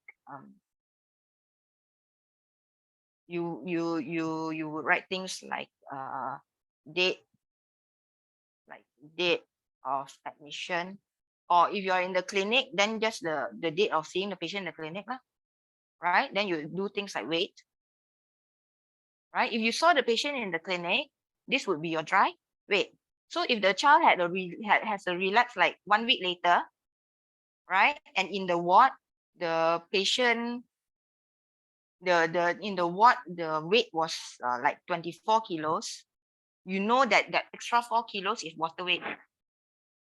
Understand not? Because when you count dosage for prednisolone, you base it on your dry weight. By the way, Atira, what's the formula for surface area? Atira, what's the Surface formula for area. surface area? Huh? Width times Weight in what? what? Uh-huh. Panjang darat lebar. Ah? Width time height. In what unit? Panjang darab lebar sejak bila? Okay, never mind. Weight times height in what unit? cm square. Yeah, you see? Now become mathematics class.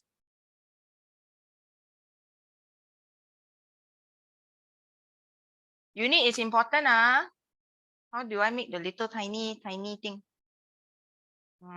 Meter square. How do I make the little meter square thing?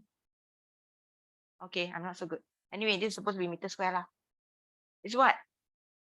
Biasa berapa? It's supposed to be what? Height in what? Anybody can give me the thing? Meter. No.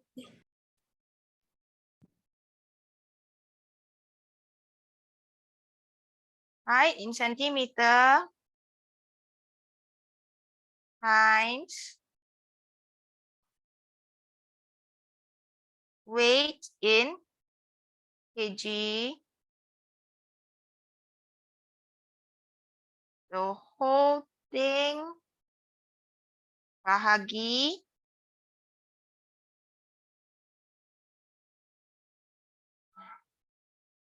3,600. And then this whole thing punca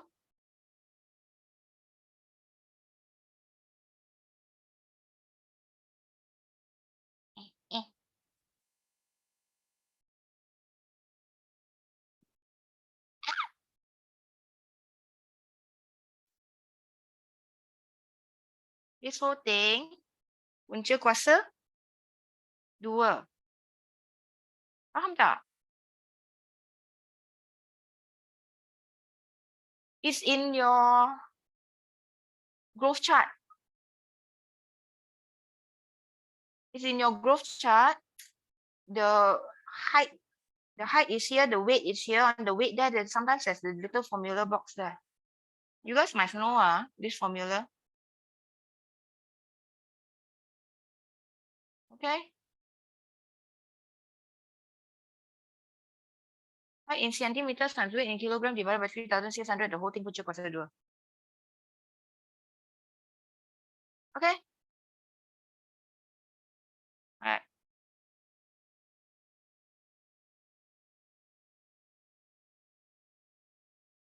Alright, that's all. Cukup.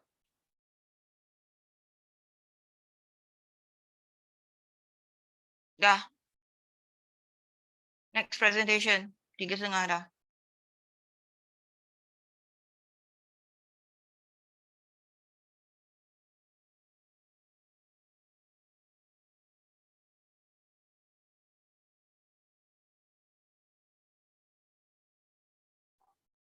Okay, good evening everyone. So I will proceed with the next topic, which is systemic lupus erythematosus. My name is Nona Bila binti Muhammad Ramlisha. Okay. So this is the content of my presentation. I will go with the introduction, pathogenesis, history taking, and clinical manifestation, investigation, diagnosis, diffusion diagnosis, and lastly the management of the SRE. But for the definition of SRE, it is a chronic multi-system autoimmune condition that involves widespread inflammation of the blood vessel and connective tissue. And it is characterized by autoantibodies against safe antigen, especially in the presence of the anti-nuclear antibody. And as for epidemiology for the pediatric, actually the onset for the pediatric patient, only about 15 to 20% of all SRE patients occur before the age of 80 years old.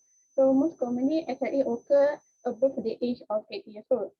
And among them, it commonly occur around the puberty, whereby the median age is about 10 to 12 years old. And majority of them, about 85%, present at the age of 8 years old and above. And it is rare for a patient to develop SRE under the age of 5 years. And as for gender, female is more commonly affected, as female-to-male ratio is 4.5 to 1. Right, next one is the etiology. Actually, the main causes and main factor of the SRE is still unknown.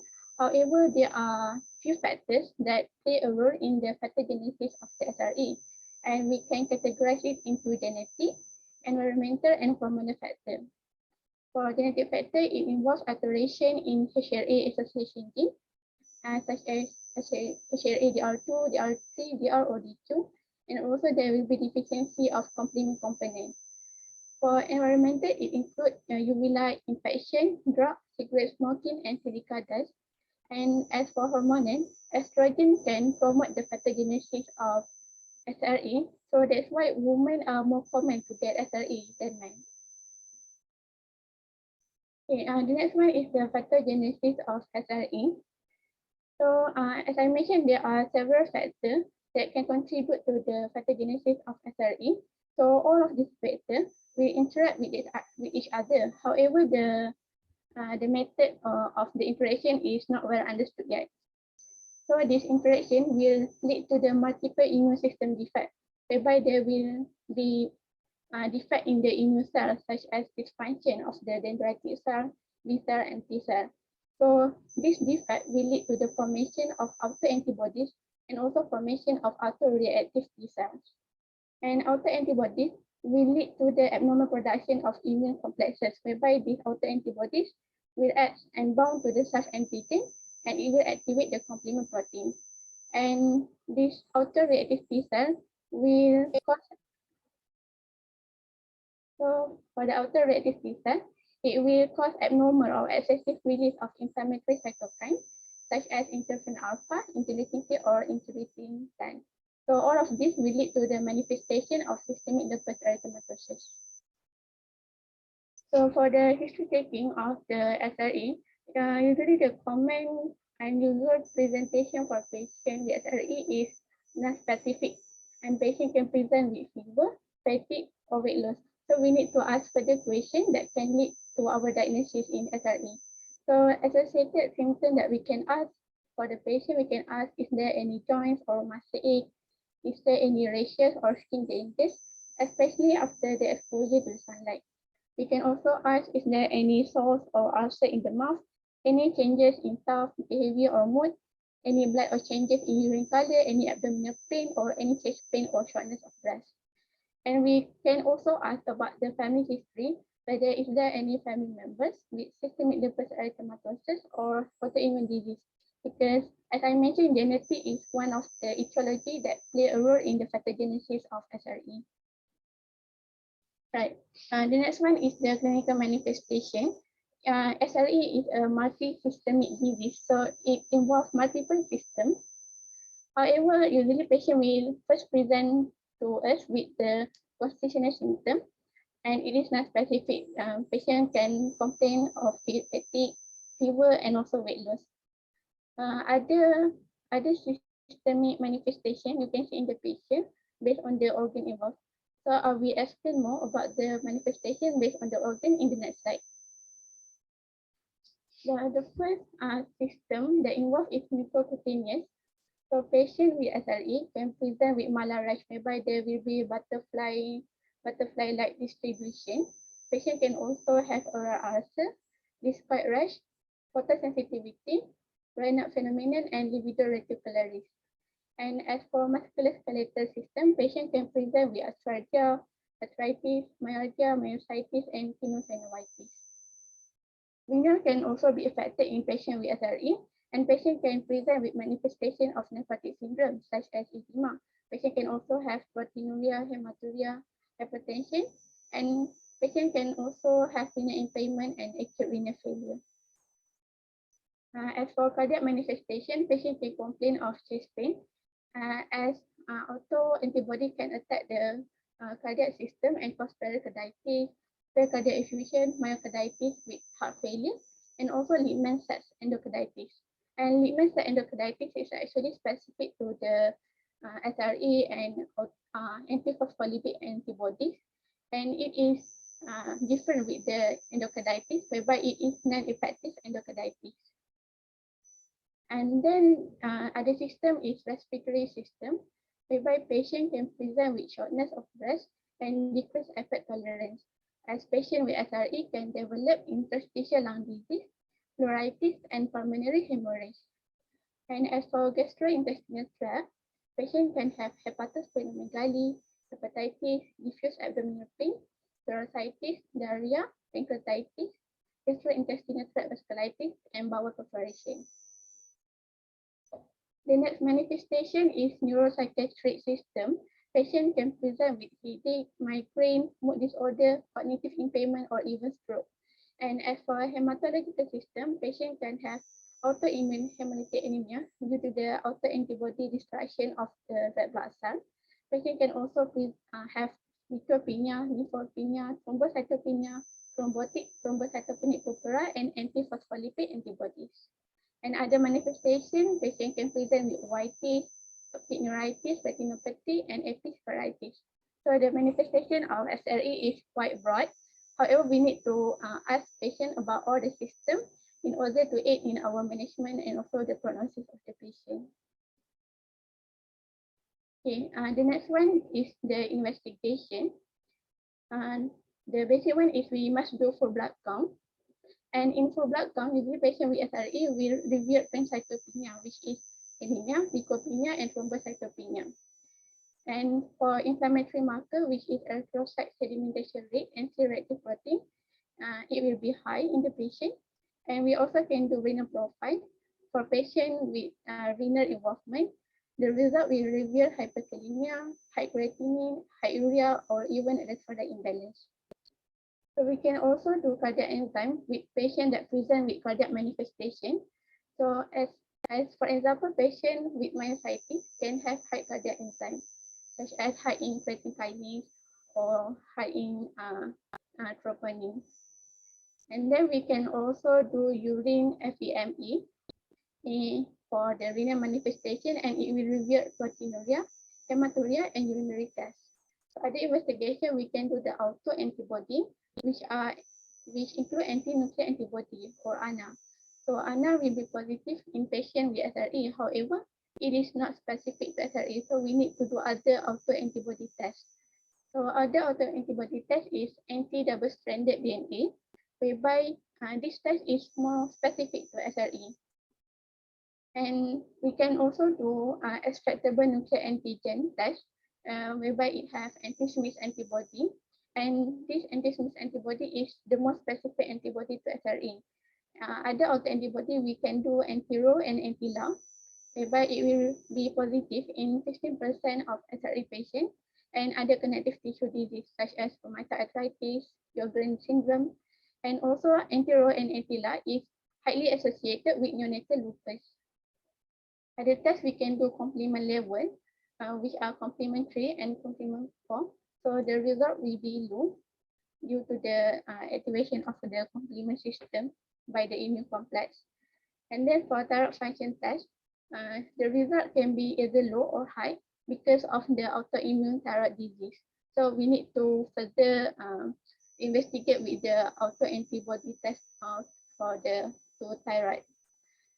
Other test we can do direct home test. It will be positive with patient in autoimmune hemolytic anemia. And then we can also do the coagulation profile. And the result will reveal prolonged APTP and it will suggest presence of the lupus anticoagulant. And lastly, we can do the thrombophilia screen, which will reveal lupus anticoagulant and antiphospholipid antibodies. Okay, so that's for the blood investigation.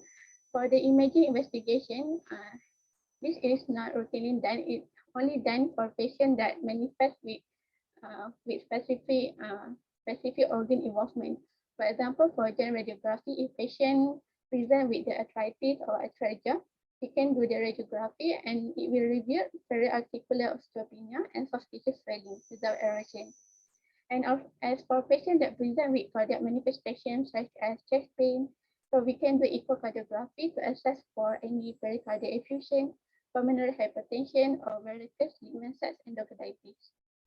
We can also do chest X-ray to assess for interstitial lung disease, pneumonitis, pulmonary embolus, and alveolar hemorrhage.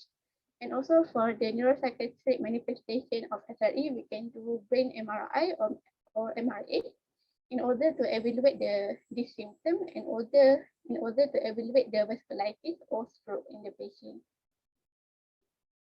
And the next investigation is invasive investigation. Also, this is not commonly done, only done when it is needed.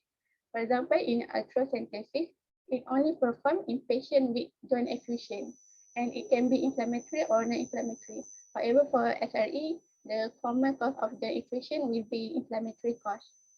And then we can do lumbar puncture in order to exclude infection with fever or neurological symptoms.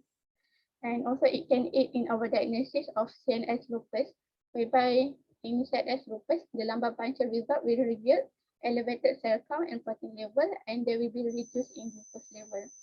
Also, we can do biopsy, kidney and skin biopsy, in order to confirm the lupus nephritis and to confirm the lupus skin rash. Okay, so that's it for investigation. Okay, so how do we diagnose the SRE? It is based on the presence of the clinical feature that I mentioned earlier and supported by the positive laboratory finding. And the criteria that we use to diagnose SRE is ACR criteria, whereby if this criteria fulfill more than 4 out of 11, it will have high sensitivity and specificity for diagnosis of SRE. So you can see in the patient, there are 11 criteria that we need to assess in order to diagnose patient with SRE. And as for differential diagnosis, the differential diagnosis is quite wide because SRE can present with multiple manifestations. So for the autoimmune diseases, the DDS can be rheumatoid arthritis, drug-induced lupus, either onset still's disease, Behçet disease, and sarcoidosis. And as for infection, DDS can be parvovirus B19, hepatitis B and C, infectious mononucleosis, cytomegalovirus, and HIV, and also infectious endocarditis. And as for malignancy, DDS can be lymphoma. Right, and then for the management of SRE, it is quite challenging, and the management should be individualized based on the patient presentation. So I will divide the management into the non-pharmacological and pharmacological management. The non-pharmacological management includes some protection, whereby patient is advised to wear sunblock and also to avoid any activity under the sunlight, as the sunlight, as patients with SRE have photosensitivity, and the sunlight can cause systemic flares to the patient. And then patient also advised to have adequate nutrition and rest, and it is advised to treat any infection promptly and aggressively, anti-conflict, or the immunization. And as for pharmacological management, we have corticosteroid, immunosuppressive agent, hydroxychloroquine, and biological therapies. So I will explain more about the pharmacological treatment in the next slide. For the corticosteroid, it is the mainstay of the pharmacologic therapy. However, it is associated with significant side effects. And for steroid, we can give oral prednisolone or intravenous methylprednisolone.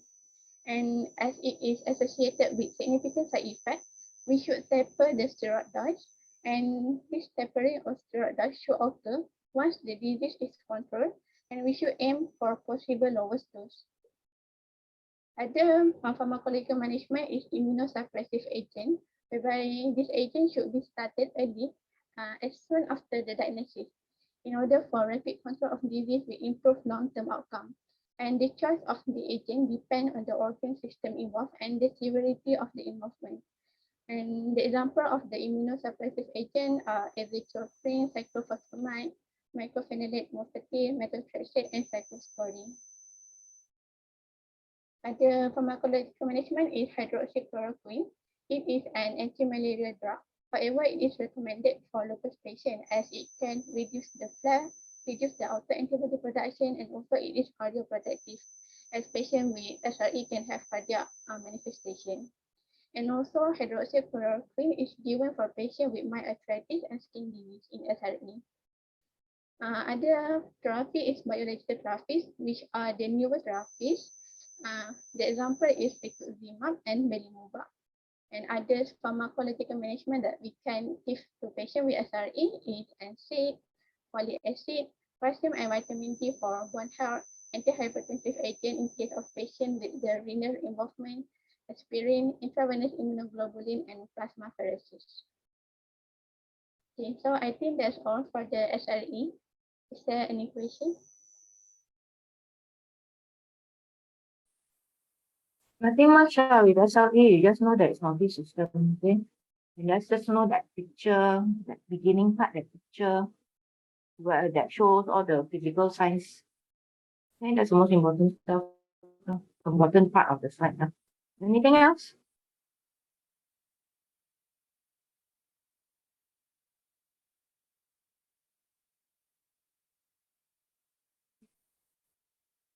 One more, right? One more presentation, right?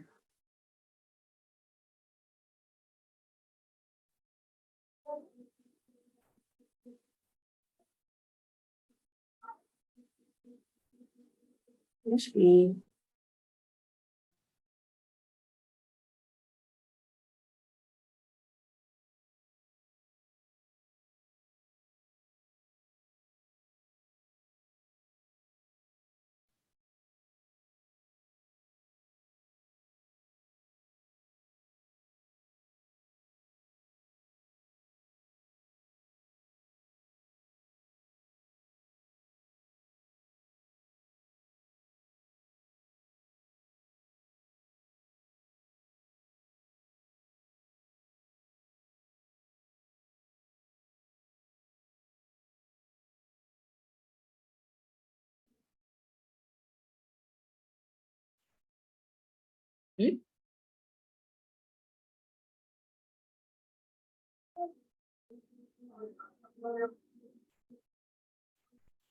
Ay, boleh start dah.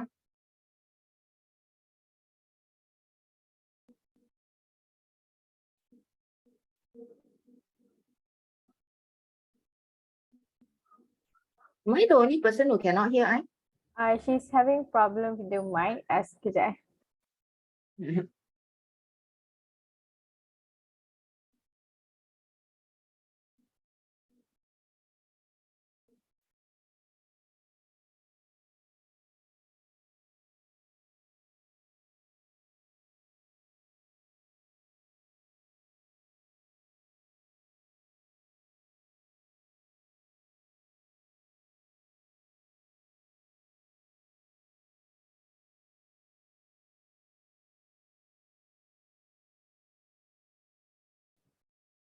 Hello, can you hear me now? Yeah. Okay. Sorry, I'm having problems with my laptop, so I'm borrowing Shida's laptop. So my name is Nur Ain binti Azam, and today I'll be presenting on Hinox-Schönlein purpura. So next, okay. So this will be the content of my topic today, which is first we'll go to the introduction and then the pathophysiology, the clinical features, the physical findings, the complications, and then the investigations, and followed by the differential diagnosis and the management. So we'll go first to the introduction. Okay, so Hinox-Schönlein purpura, or I shorten it as HSP. It is also known as anaphylactoid purpura, and it is defined as an acute IgA-mediated disorder characterized by small vessel vasculitis involving the skin, GI tracts, kidneys, and joints. So the main point of the disease here is that it is IgA-mediated. So if you remember that IgA is the antibody in the mucosal membrane, such as the respiratory tract and also our GI tract. So that's why we can have presentation from the following system, which is the skin and also GI tracts. And for the epidemiology, it usually occurs at age between 3 to 10 years old, and it's more common in boys, which is twice as common compared to girls, and it peaks during winter months. Meanwhile, the etiology for HSP is unknown. Next. Okay, so this is the postulation of the pathophysiology of HSP. First, you have the genetic predisposition and antigen exposure, and then there will be an increase of circulating IgA levels and disruption in the IgG levels. So here means that we have an increased amount of IgA levels. So when this IgA and IgG interacts, they will produce antibody complexes, and this will activate the complement pathway and causing C3 deposition, and this will cause the precipitation of the inflammatory response with vasculitis. Next. Okay, so this is the presenting history of HSP. HSP is a post-streptococcal infection too, so that's why patients will be preceded by upper respiratory tract infection. They will also have fever and also may have subcutaneous edema. And the important thing in HSP that is this tetrax, which is this 4 characteristics that you need to find, which is one is the palpable rash, second is the arthralgia, and most commonly it will affect the knees and ankles. However, it is non-destructive, means that they can heal the joint pain, they can heal from the joint pain. And then there will also be abdominal pain, because if you remember that IgA is an antibody in the mucosal membrane, and our GI tract is also have mucosal membrane, so it can affect the GI system. So patient may come with abdominal pain, and it is colicky in nature. It is a generalized abdominal pain, and they may also come with presentation of hematemesis and melena, or even hematochezia in severe cases. And the fourth is that they may have renal involvement, which is nephritis. So the patient may come with hematuria, either microscopic or gross hematuria. So the picture on the left and on the right is for visual aids of the presenting history of HSP. Next. Hi, just now you said that it's preceded by streptococcus. It's actually not preceded by streptococcus, it's preceded by any URTI, usually by viral. Can be streptococcus, but usually by viral. You accidentally said streptococcus.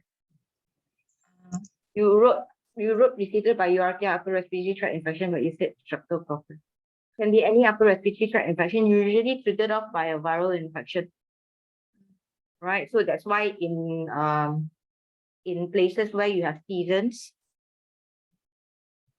during flu season, a few weeks after flu season, they tend to see a lot of HSP in the UK and the US. Okay, thank you, doctor. Next. Okay, so this is the physical findings of HSP. So for number one, this is the hallmark of HSP, which is characteristic palpable rash, and they are non-blanching, meaning that when you press on the rash, it will not fade away. It will stay as the color it is, which is red. And it is symmetrically distributed, and usually it will affect the buttocks and the lower limbs, and may even involve the legs. And usually the trunk is fat. And the second physical finding that you may find in a patient with HSP is that they may have periarticular edema, but there is no damage to the joints itself. Next. Okay, so this is a complications of HSP. So just to try to recall again, the tetrads is that there's skin involvement, joint involvement, renal involvement, and there's the rash. So as for the GI involvement, there's a few complications that we can see in HSP, which is one is the ileus, intussusception, protein losing enteropathy when there's renal involvement, nephrotic or nephritis syndrome, deteriorating renal function, and also orchitis. So orchitis is inflammation of the testicles. Next. Okay, these are the investigations. However, we need to note that HSP is a clinical diagnosis whereby there is no diagnostic laboratory investigation that can be done for us to diagnose HSP. Means that we rely on history taking and the physical examination. However, there are investigations that we need to do in order to rule out other differential diagnoses. So the first one we can do is a full blood count. What do we expect in a patient with HSP is that the white blood count may be normal or elevated because there's an inflammation going on. So the white blood cell count may be raised. And the important thing is that there is a normal platelet count. Because if there's a reduced platelet count, this may indicate that it's actually because we want to rule out idiopathic thrombocytopenic purpura. And next is a coagulation profile. So in HSP, it should be in the normal range. And if it's raised, this may actually be thrombotic. We need to consider thrombotic thrombocytopenic purpura. ESR and CRP are our inflammatory markers. So they may be elevated in patients with HSP. For urinalysis, if there's an renal involvement, so the result may come back with hematuria or proteinuria, and these are present in about 10 to 20% of patients. For the BUN and creatinine level, they are elevated in renal involvement of HSP, or they may also indicate dehydration. IgA level, it is elevated in more than 50% of patients, like I said just now, because HSP is an IgA-mediated disease. And another investigation that we can do is an imaging, which is abdominal ultrasound. And this one is for us to diagnose the complication of HSP, which is intussusception. Next, please.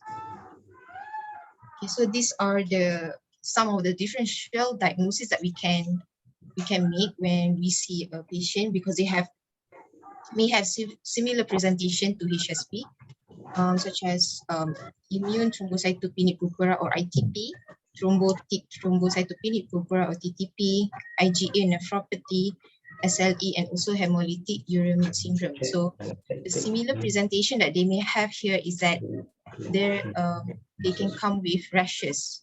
So we need to do further investigations, like laboratory investigations, for us to really determine the diagnosis of the patient. Next. Okay, so for the management, so fortunately, HSP is a self-limiting disease. It may go away after several weeks. So what we do is that we can do supportive therapy, meaning we treat the symptoms of the patient. So for the supportive therapy, we treat the rash, arthralgia, fever, malaise, and other symptoms that may have. We can also prescribe non-steroidal anti-inflammatory drugs for the joint pain, but we need to be cautious, especially in patients with renal insufficiency. And the next thing we can do is use steroid, which is prednisolone, in a dosage of 1 milligram per kilogram per day for 2 weeks, and then taper for another 2 weeks, because we do not want the steroid withdrawal symptoms. And the function of this prednisolone is to improve CI and joint symptoms. Next, I think that's all. That is all for my part. Is there any question?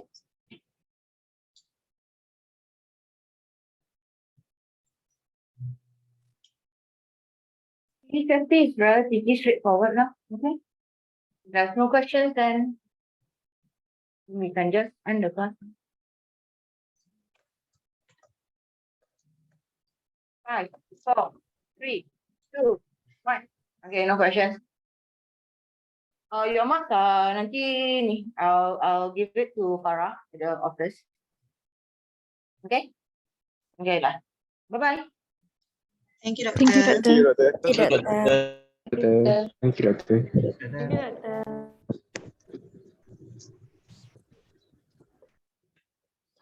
Thank you.